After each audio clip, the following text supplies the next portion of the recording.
video about variables. How exciting, we've got some great stuff planned for you guys. So a variable is a way that you store and access information in a program. It's the way that you keep track of all of the different bits of information that you're using.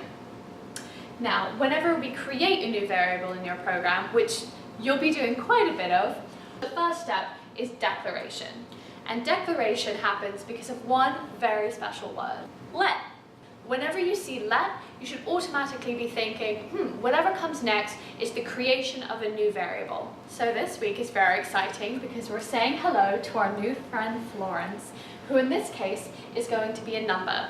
And this is just how we declare a variable. We use our word let, and then the name of the variable, followed by a colon and its type. So its type can be a number, a string, or a boolean.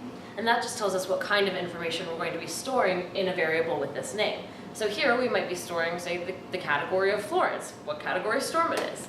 For that we need a number. So how do we actually get specific information into this variable? It's a great question, and the answer is initialization. Now, initialization is just the very first assignment of your variable. It's the first time that you're giving it specific information to hold on to.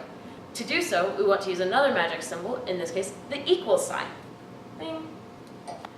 So for our Florence example, to give it its new value, all that we would do is say Florence equals and then its category. So what category is Florence right now? At the moment, let's stick with 4 and cross our fingers. Don't forget that semicolon at the end of your statement. Oh yeah, please do not do that. But because TypeScript, the language we're using in this class, is actually pretty clever, we don't even need to tell it that this is a number.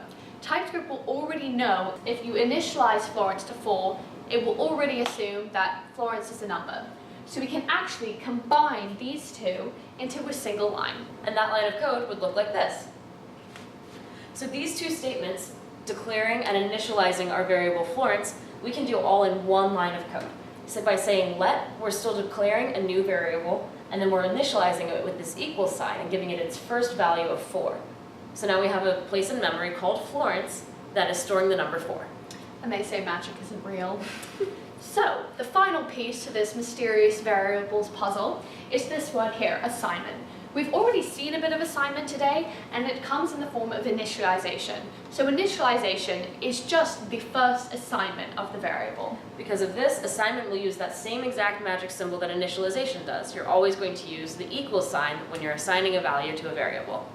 You can assign a variable any place in your code.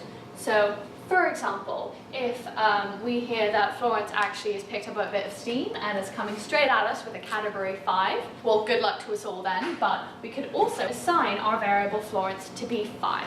So now that same place in memory that we were talking about before, where this Florence variable is located, has the value 5 in it instead of 4.